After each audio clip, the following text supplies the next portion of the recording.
tous et bienvenue chez Kiloto Information. Aujourd'hui, nous sommes le 24 mars et nous retrouvons Marc Géraud, comédien formateur chez Kiloto Information et spécialiste de la parole digitale. Alors Marc, est-ce que tu peux nous en dire un petit peu plus sur qui tu es et pourquoi tu as choisi d'animer cette formation ? Bien sûr, je suis comédien formateur depuis une vingtaine d'années maintenant. J'interviens pour Kiloto Information et j'anime des formations qui ont tout un rapport avec la communication orale. Et de plus en plus, mes clients, mes stagiaires me disent qu'ils doivent communiquer à l'oral en utilisant les outils du digital, c'est-à-dire en faisant des réunions ou des présentations à distance. Alors, selon toi, quels sont les 3 éléments phares de la formation ? Alors, on va en effet aborder trois grands thèmes. D'abord, préparer sa réunion. Et se préparer à la réussir, c'est fondamental.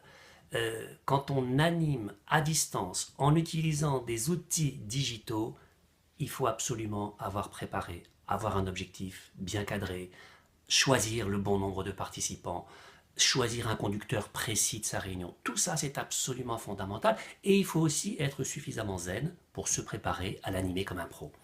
Et c'est le deuxième point, animer comme un pro. Il est très important dans une réunion à distance que la fonction d'animateur soit assumée professionnellement par quelqu'un. Et on va justement se professionnaliser là-dessus. Et puis la troisième chose, c'est savoir faire passer nos messages.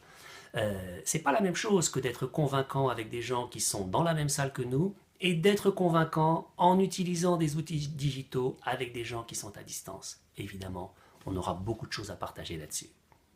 Alors la formation s'appelle Parole digitale, mais a lieu en présentiel. Est-ce que tu peux nous expliquer pourquoi ? C'est vrai que ça peut sembler un peu contre-intuitif, mais en fait, l'idée c'est d'avoir le meilleur des deux mondes. D'une part, être tous ensemble dans une même salle pour pouvoir débriefer, se parler, et d'autre part, utiliser des salles de sous-commission pour pouvoir se mettre à distance et faire des simulations comme si on était éloignés les uns des autres, même si évidemment on n'est qu'à quelques mètres.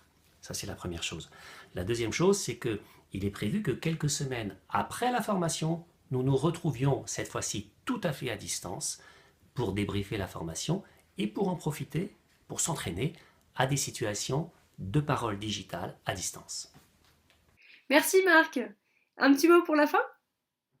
Bien sûr, j'espère vous voir nombreux à cette formation, voir vos collaborateurs y venir également.